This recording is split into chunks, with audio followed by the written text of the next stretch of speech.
everybody. Welcome to the She Shack Live Experience. Woo! Welcome to the She Shack, everybody. Today is Too Blessed to Be Stressed Tuesday. But what is even more special about today is that today begins a new journey for me. Yesterday was my birthday. So today is the start of a brand new day. I'm a brand new age, and I am so excited to share this magnificent moment with all of my viewers. Guys, I am so excited to see you tonight. Welcome to the She Shack, everybody. It is my absolute pleasure to be here with you tonight. We got an amazing show in store for you. I know you're wondering, where you been? I haven't seen you in the She Shack. Guys, I have had the absolute pleasure of having the magnificent, the esteemed Dr. Margot Lewis-Jah that I've had the pleasure of. And I mean, she has been absolutely amazing. So, guys, I'm going to keep it going tonight because, unfortunately, Dr. Jah could not join us. She is not feeling well, so everybody, send out some get well wishes to Dr. Jah. We hope she gets better soon. So tonight, guys, you have me, AQueen, here with you tonight. And we're going to talk about how do you make it last. So that last week, we talked about keeping it hot and spicy and how you keep the flames alive in your relationships, how you set healthy boundaries, how to sustain and maintain a relationship. Tonight, I'm going to talk to you about how do you make it last. Guys, I'm so excited about this topic. I got my drink, my birthday drink already ready. I have on my birthday outfit. I hope you guys like it. So guess what? Let's get the talking. You guys are here with me tonight. Chats with AQueen. I already see you popping in and you're excited about seeing me here tonight, seeing us in the She Shack, and absolutely excited about our conversation tonight. So let's get talking. I want to know, I'm going to pose a question to you, and I'm going to ask you, what do you do to help keep your relationship healthy and spicy? How do you navigate through those Mercury times when things get a little bit, kind of tough and you're not really sure how to get through it? That's what we're going to be talking about tonight as we are sending well wishes to Dr. Jah, who will be joining us next week. Now, don't forget, Dr. Jah has the GPS to relationships. Me, I'm just kind of like the train that keep it going, right? I think I have a little bit of experience with trying to keep a relationship going and alive. This year would mark 25 years that my husband and I are getting ready to celebrate of being married. So I think we know a little bit of something about how to keep the relationship going. However, a lot of people has made it very abundantly clear to me that you can actually have a relationship that's long-standing, but it does not necessarily mean that relationship is a happy one, right? And so tonight we're not talking about just getting in a relationship, staying in a relationship. We're talking about being in a relationship and actually being happy in that space. Right? We don't want to be in a relationship and miserable, and it's like, oh my God, is this something that I really want to do, or am I here because we have so much time invested? We done did so many things together. We done bought this house. We have some kids. We have a whole life. And sometimes people stay in relationships because of the used tos, right? But we want to talk about relationships, not just what used to be. We want to talk about relationships, about what's actually happening right now. What's up, Facebook? I see you guys. Welcome to the She Shack Live Experience. I'm so happy that you've joined us tonight. Instagram, y'all always showing us an immense amount of love, and I thank you so much. YouTube, we are live, guys. Don't forget that we are live on YouTube, and so you get an opportunity to join in on the conversation. I opened the chats up so you can talk to us on YouTube. You can talk to us on Facebook, and you most definitely can talk on Instagram. So tell me how you keep this relationship going. what do you do?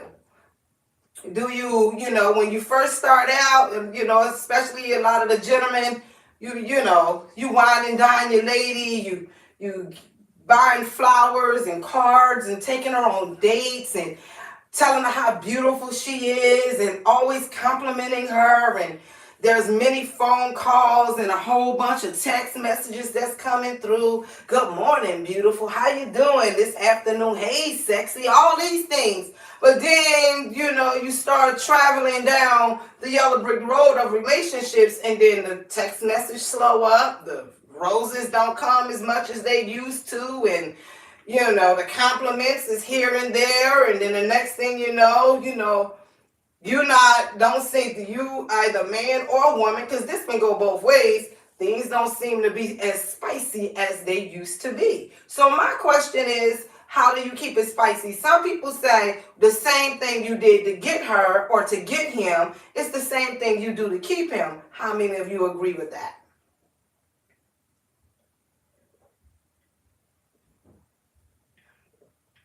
Cheers to me, happy birthday. And before we leave tonight, y'all make sure y'all join in on Alexa saying happy birthday to me. So, what do you think? Do you have to do the same things that you did when you tried to, grab that person's attention? Do you have to do those same things to keep them? Like, I'm really interested to know what's the take on that.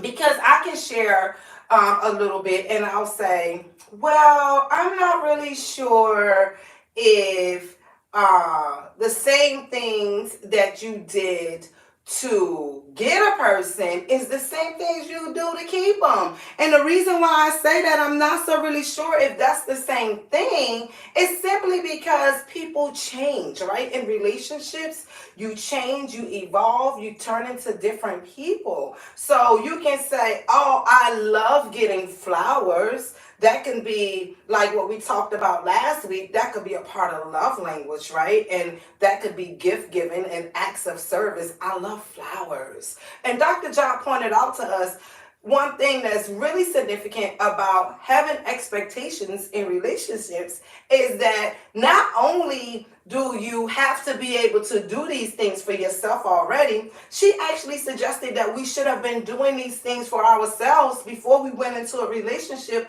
and expecting those things. So I'm really guilty because I'm like, before I was dating, I never purchased flowers for myself to say, oh, Yvette, you're so beautiful, let me buy you some flowers. Or I had never taken myself to the movies alone or went to dinner by myself or took a vacation by myself. And these was all things that she had pointed out and suggested that when we have an expectation from our mates to do certain things, these things should not be coming without us already being able to have done them for ourselves. So buying yourself flowers, saying positive affirmations, taking yourself on a trip, taking yourself out to dinner, doing those kinds of things. And when she said that, I was like, wait a minute. So I had to think for myself, like, how was I able to sustain a relationship? Because I definitely have yet to buy myself any flowers. I have never taken myself on a trip to go all by my lonesome.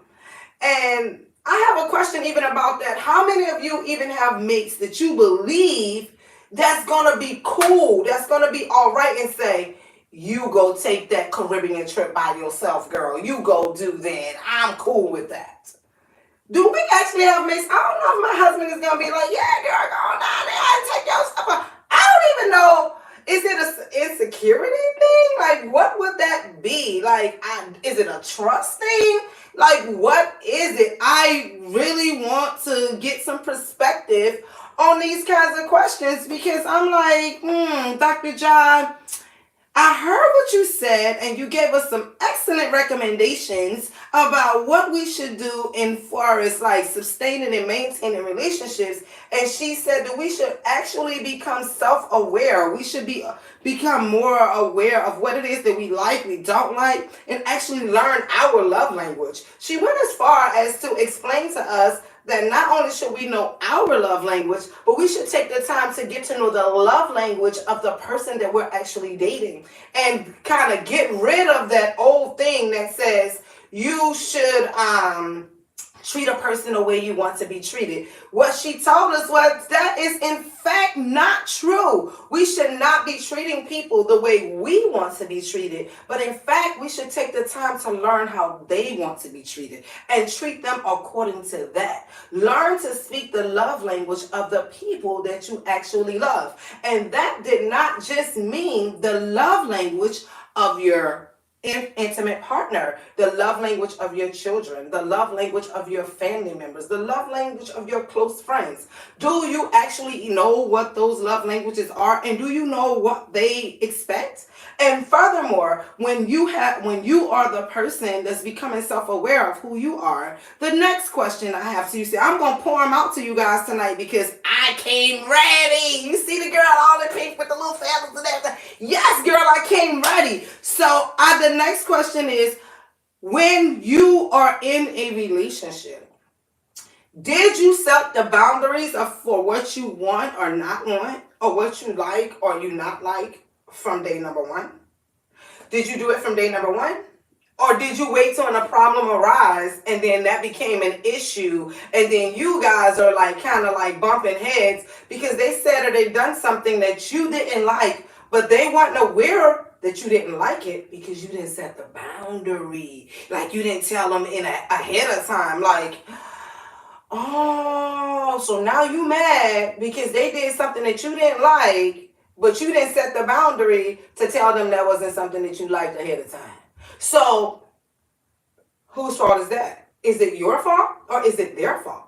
Because what I have learned through our series of effective communication is if you don't communicate it, then you can't hold someone responsible for something you didn't communicate. Because some people use the old term like, oh, well, that's just common sense. How many of you know that common sense is not as common as what you think it is? And what's common sense for you don't necessarily mean it's common sense for the next individual. These are all amazing things that we've actually been learning and applying in our effective communication series. And so because Dr. Ja is out ill today and was not able to bring us the GPS to relationships, I thought we'll do a little recapping on some of the things that we've actually learned this week and find out if you even applied any of these things. And if you did, how did they work for you? Because guys, let me tell you something. I have some questions for you. We have viewers that has sent in questions, and some of these questions, baby, let me tell you, I was not ready. I had to strap on and buckle in and be like, wait a minute, did you just ask me what you just asked me? And next week when Dr. Ja comes, we're going to give her an opportunity to get her perspective on these topics and answer these questions. So I'm going to jump into the first question, and it's actually a scenario. And the scenario was, I have been dating the mother of my children. No, I have been dating the father of my children for 6 years. She says, in the beginning, the first 3 years before our son was born, he was really into me, and he was talking about marriage. In fact, we had went out and went shopping for rings, and by the time our second child had come, I had no longer heard him speak of marrying me anymore. So she stated recently in a conversation that her and her mate was having, when she asked him, why haven't they set a date for getting married? He said to her, I don't believe that you're marriage material. So her question is, should she stay or should she leave? because she's been with him for 6 years and they have 2 children. So should she stay there when she has a mate that's willing to be with her, but says that he's not willing to marry her because he now feels that she's not marriage material? So I'm going to answer the question this way. And first of all, let me just give you a disclaimer. I am not a relationship therapist, and I am not telling you to stay or to leave your mate. I am just giving you scenarios of what might or could be in this particular type of situation. Okay? So not because I don't want you going to say, I heard Queen on the She Shack, and Queen told me I need to leave you behind because you don't have no intentions on marrying me, and you got to get your stuff, and you got to get... No. I don't want you to say that Queen told you to do it. What I want you to do is take some of the strategies that I'm giving to you, and I want you to apply them according to what is best for you. Do not say Queen told you to do it, okay? Don't do that, because Queen ain't told you to do that. So, moving right into my answer to this question. So the question is, do I think you should leave your mate? I'm never going to tell you to leave your mate. But what I will tell you is to evaluate what it is that you see for your future.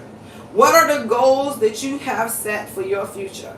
And if you and your mate have been able to come together and y'all are in alignment with those goals. So in this particular stance, it seems as if you guys were at one point in alignment. You both were talking marriage and you had begun to start your family. But then somewhere down the line, situations happened and something changed, and now your mate is saying they're not sure if you're the person they want to marry.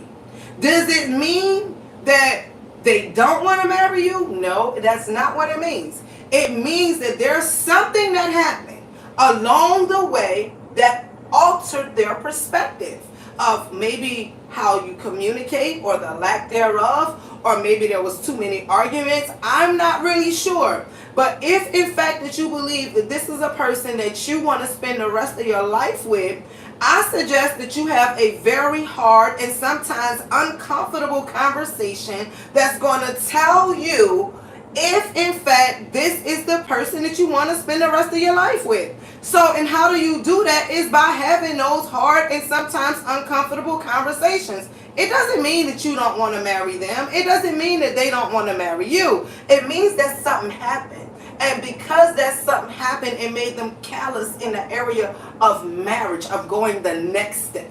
So in order to get past that callousness of that next step, you know what you have to do? You have to sit down and have a conversation with your mate. And when you have that conversation with your mate, it needs to be everything on the table. Did you hear what I said?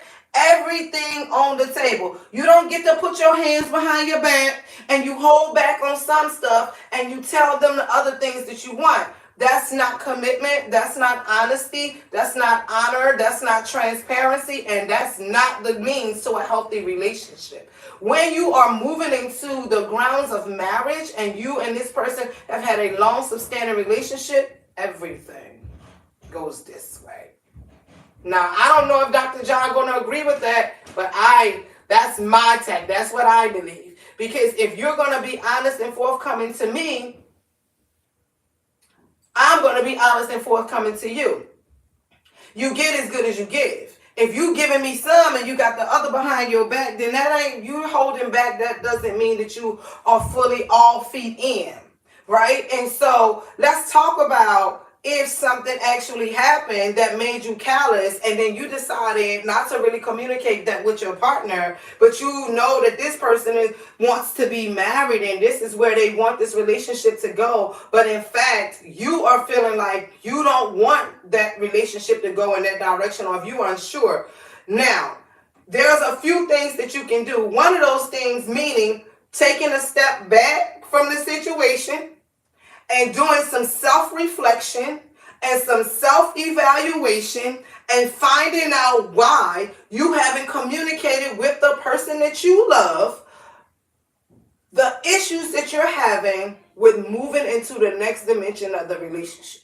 Because honestly, you kind of wasting that person's time if you know they want to be married and you dragging it and dragging it and dragging it, and you've been with them for 6 years, and now all of a sudden you decide, oh, hey, wait a minute, I'm not really sure if I want to do this. If you pump the brakes on, I'm not sure if I want to marry you, and you know this is where the goal orientation of your mate, you're doing them a great disservice, and you're actually being selfish by not communicating that with your mate. That's very selfish of you. That's very selfish, and it's very self-centered, and that's my opinion. Because if you love somebody and you love them enough to want to see them grow and you want to see them be successful, and even if that growth and that success mean that you two are not together, you should be adults enough to be able to co-parent by putting the children's first, and also doing the self-work so that you can become the best version of you. That's my answer.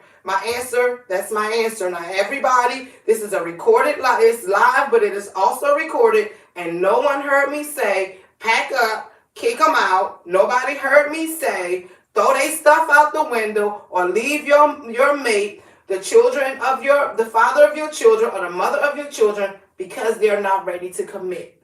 You did not hear me say that. Right? Okay. So now moving on to the next question. The next question says, my mate and I often disagree about things that I believe that are hard-nosed in the sand for me. They want me to negotiate on my hard nose.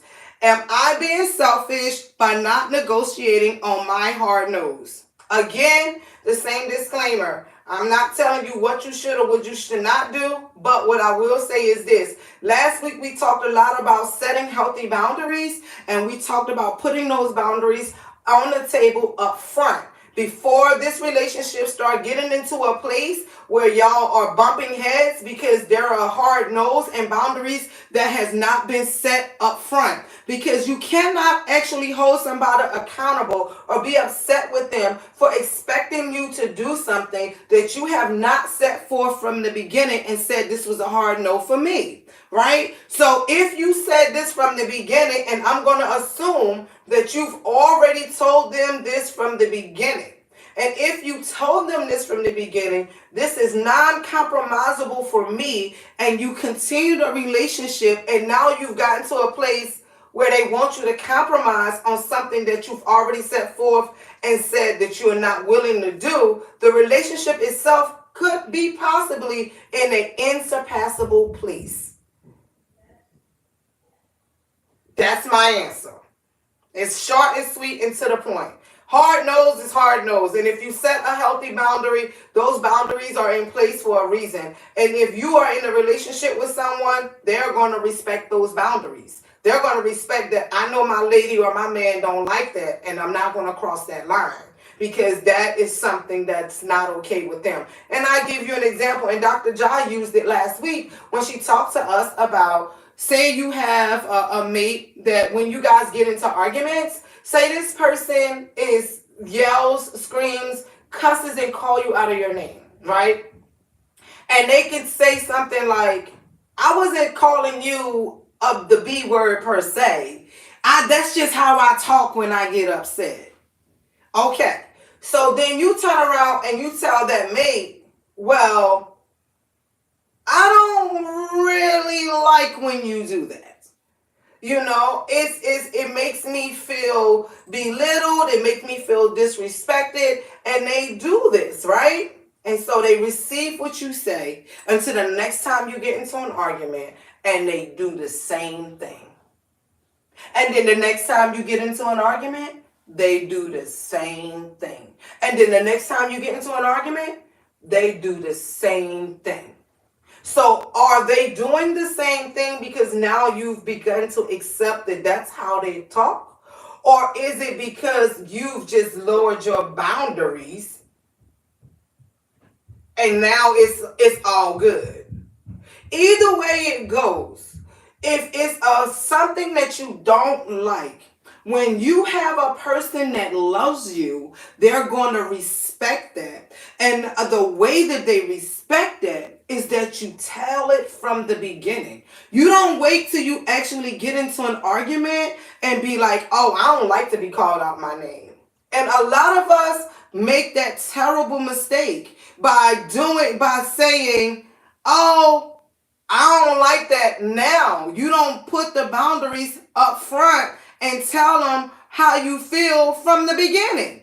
So when somebody says something or does do something that you don't like, you got your panties or your boxes all in a bunch, but you can avoid that. How do you avoid that? By setting it up from the beginning and saying, that's not something I like.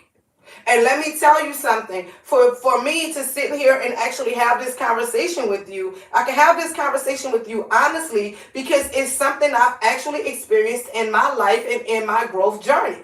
And what I will say is this, I've had friendships, I've had relationships, I've even had business partners where we started out our relationships and did not set our boundaries. So when the relationships start to chug along and chug along and chug along, what happens is what is going to happen, because that's what life does. We're going to run into some speed bumps. We're going to run into some areas where we don't necessarily agree. But because we didn't set the boundaries, that is where the problem come in. The problem come in because you didn't talk about it ahead of time. Y'all didn't lay out the foundation properly ahead of time. It's the same thing what God explains to us when we build our foundation. Is you're going to build it on sinking sand, or you're going to build it on a solid foundation. That's the same exact thing with relationships. You have to build it on a solid foundation from the beginning. Because if you have somebody that loves you, they're going to respect that boundary, and that's not even a discussion. Y'all ain't got to talk about it. Because it's already been laid out from the beginning. So when you cross that boundary, you kind of get what you get. I'm just saying. All right, so that's the answer to that question. We have 3 more questions. And I see you guys. I love you so much. Listen, I see C Murder. First of all, let me tell you how much I absolutely love her. Happy belated birthday to you. I see that you're watching. This is like one of my honorary moms. She is one of the persons that is responsible for me pushing past any fear that I thought I might have and do whatever I want to do that makes me happy. Don't be afraid to test the waters. Don't let fear hold you back. And the other thing she told me was, don't you ever depend on a man to take care of you. And I thank you for that. Y'all, I see you, C Murder. That's my honorary mom. She's tuned in with us on Facebook, and I love you so much. Thank you for your support, because it's because of you and it's because of those gems that you dropped in me when I was a young girl that it took me so far in life, and now I'm sitting here very well seasoned, very confident, and know my value and my worth. So thank you so much. I pay homage to you for everything that you've done to help me get to this point in my life. So the next question. I don't even really know if I want to read this question, but I'm going to read it anyway.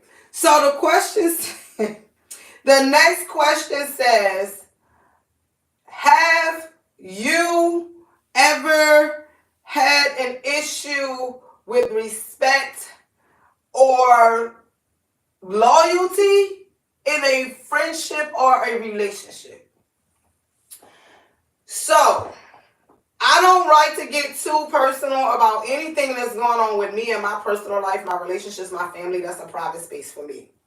But what I will tell you, in my growth journey, just like anybody else, I've experienced challenges in all spectrums of relationships. And the reason why I experienced those challenges in all spectrums of relationships is mostly because I didn't have the tools that was needed to be an effective communicator. And it's like so many other people, I lacked the ability to be an effective communicator because I was not aware of what those tools were. And what I thought was effective communication absolutely was the total opposite. In fact, it was not true. So yes, the answer to your question is, I have had challenges in relationships, but loyalty, fortunately for me, I don't believe that I've had any issues with people being loyal to me. I don't think that, I don't think so. I mean, I've had relationships to break down in areas, But it all depends on what your definition of loyalty is and what you expect from a friend. So I will say I have had friendships that we've experienced challenges, but I don't really think I had any issues with loyalty. So I hope that I answered your question appropriately. And so we're moving along. I have 2 questions left now. And the next question is a relationship question, but it's from a father actually. And he's asking this. He says, I'm having a hard time communicating with my 16-year-old daughter. Oftentimes we argue about the clothes that she wears, when she wears makeup, and even her curfew. It seems as if I've hit a brick wall of communication with my 16-year-old daughter. How can I break the barrier of communication and rebuild a healthy relationship with my young teenage daughter? Whew. So, again, I'm just going to give this disclaimer. I'm going to tell you that I am not a relationship therapist. And so I can only answer this question from a level of experience. I've had 2 16-year-old daughters. And that is a very tough age for teenagers. But what I will say is what I learned through the strategies that Dr. Ja has been teaching us in our effective communication series is the first thing is to become self-aware of yourself first, to find out what is actually happening with you as far as communicating with your daughter. You said that you argue about the clothes that she wears. You argue about the makeup. You argue about her curfew. I'm going to start with the easiest one. There's no argument with the curfew because you're the parent and you set the rules. So if the curfew is 10 o'clock, the curfew is 10 o'clock. The curfew can be negotiated at some point when you feel like, as the parent, that's what you want to do. But if you say this is the curfew, that's the curfew, that's it, that's all, and you respect that. That's how I feel about that. Now, I'm not going to say I'm right or I'm wrong, but I am going to say if that's the boundary that you set and that's what you expect your teenage daughter to abide by, then that's what she should be doing. And then there should be consequences, obviously, when you break the curfew. You lose your cell phone or you use your privilege of whatever that case may be. But there should be some boundaries set. And as the parent in the house, when you set the curfew, that is what it is. Now, I will give you a scenario because I did have a situation with my daughter. She wasn't 16 years old. She was a bit older. I think she was like 19 or 20, and we had a curfew. Her father had set a curfew, but and she came back and she was like, "Hey, do you think I can get an extra hour on my curfew?" Right? So that to me is effective communication. She came, she asked the question, she was able to verbalize why she wanted, and because she exemplified responsibility in her behavior, we awarded her that. And then that could be something that you can also look at when you and your daughter are discussing what the curfew is. If she's displaying to be a responsible individual and she's showing you that she can handle that and you can trust her and she's trustworthy, then I don't see why there should be an issue where you can't communicate effectively on the curfew. And we negotiated. We gave her a little extra time on the weekends and we kept the solid curfew during the weekdays. Now, when we're talking about clothing, that could be a really tough, a really tough battle. One of the things that I will kind of impress on you when you're dealing with a teenager at that age, and if you think that they're dressing when their clothes are too tight or too short or something like that, it might be a good idea if you're a single father to get them involved in other things and get them like in mentorships. Or, for example, the Vila Foundation, which is my nonprofit organization, offers a debutante scholarship program. And in that program, what we do is teach young ladies about etiquette, about mannerism, about adulting 101, about being self-aware, self-reflection, self-esteem, about being virtuous. Sometimes when you change the environment of what people are in, especially our young people, and being more mindful about what is being impressed on them, you can make a huge difference by just tweaking things just a little bit. So, and our WTT scholarship programs are available almost in all the states. Sororities like AKAs and deltas and zetas, they also offer these type of programs for young ladies, and that may be something that can assist you with some of the difficulties that you are dealing with your daughter. So that is my answer to your question. And so finally, the final question of the hour tonight. First of all, let me get some recognition. I see quite a few of my friends that has popped in on the She Shack Live tonight. And let me just tell you how much I so appreciate you. And I love you. I thank you. My cousin is joined in all the way from New Orleans, Louisiana. I see one of my good friends that popped in all the way up from New Rochelle, I think, or Yonkers, New York. I see my husband joined in, popping in on his lunch break. Oh my gosh, I see so many of my friends and colleagues, supporters. I just want to say thank you so much. The love is completely overwhelming. Last week on the She Shack Live experience, we hit all 1,000 views yet again. I want to thank you so much for that. That is just has been mind-blowing for me. And I also want to tell my viewers, thank you so much for honoring me in a way to feel that what I say is valuable to you, and that dropping questions into the chat. I hope that I'm answering these questions appropriately, and I'm giving you the strategies and tools that was actually given to us through our effective communication series that can help you navigate through some of these difficult times, making those uncomfortable conversations comfortable. So I'm going to take my last question for the night, and it's actually a quite funny one. It is based off a post that was put on social media today. And the question is, would you dress like your mate? Is that a reflection of love when you and your mate wear matching clothes? I'm going to take a drink because I don't want y'all to shoot me. Okay? All right. Okay.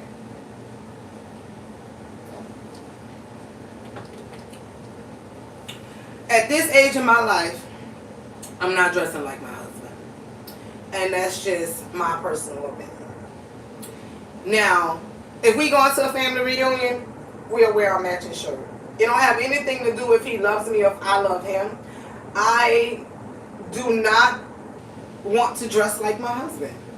You know, when we was teenagers, when we was young kids and we dated, I think we had like some airbrush t-shirts that had our names on them or something like that. Because, you know, we was in love. We was young kids. That's what we did. But as I sit here today, you know, when we go out, we compliment each other, right? So if we going out on a date, like for instance, me wearing a pink dress, he might put on something with a tie or shirt or something that complements the outfit that I have on, that indicates that we're out and we stepping out together. But I don't want to dress like my mate. So if that's your love language and that's what you like and that's what you want to do, that's your personal preference. I don't think that it should determine whether a person loves you or not if y'all want to dress alike. Okay? My personal opinion, I want my independence to be respected. I don't want my husband to wear on pink shorts because I got on pink shorts. And I don't want to wear plaided shirts because he have on plaided shirts. I want to be able to express myself in my individuality, and I want him to be expressed himself in his individuality. I believe it's all about a person's personal preference. If that's what y'all into, by all means, go for it. But I don't think a person should be judged on the level of how much they love you or not love you because y'all dress alike or not. That's my answer to that. That was a pretty easy answer. So with that being said, guys, what is it? Oh, I'm sorry, I almost missed the question. Who asked me that? Hey, Howie!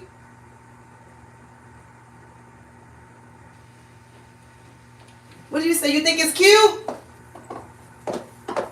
You say, I think it's cute and fun sometimes, like a cookout or amusement park. Okay, I can go with that. I can go with it's cute. I mean, like I said, when me and Trish was younger, like we did it. You know what I mean? We had matching T-shirts. We go to a family reunion. Everybody is wearing, the same T-shirts. If we go out to, like, say for instance, we having a girls trip and it say something girls trip, or we having something fun and it's collectively together and we want to be identified as a group, I say, yeah, go with it. But if you just like on some everyday, I'm not dressing like you every day. That's not cute to me.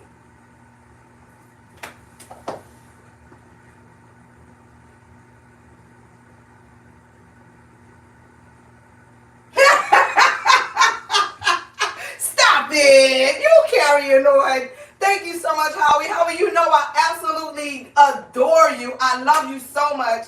Thank you for always supporting me and watching the She Shack. And his compliments, I love compliments, baby.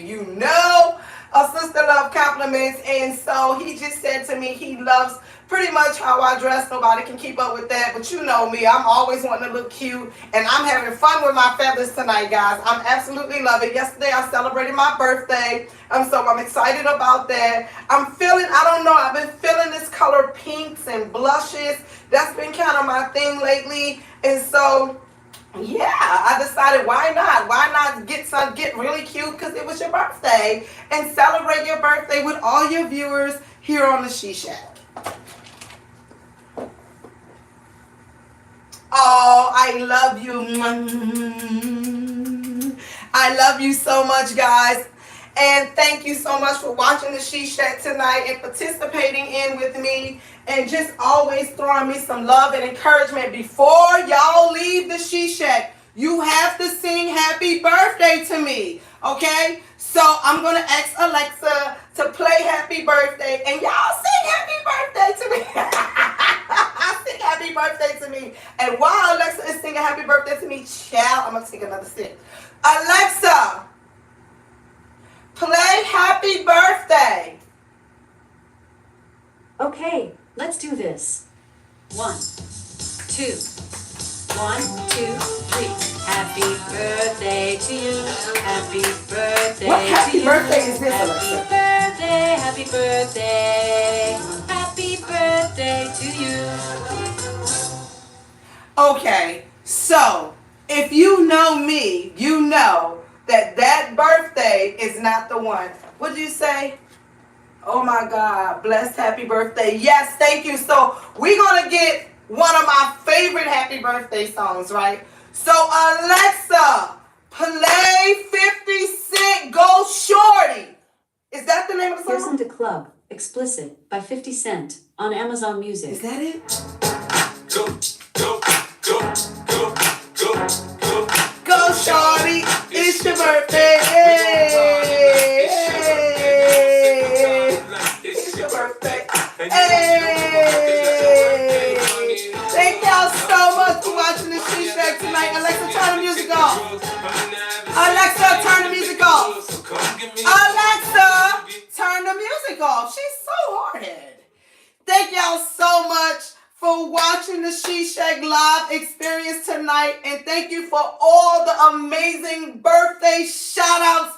I love y'all so much. And I will see you next week right here on the She Shack live experience. Thank you for the love, guys. Good night.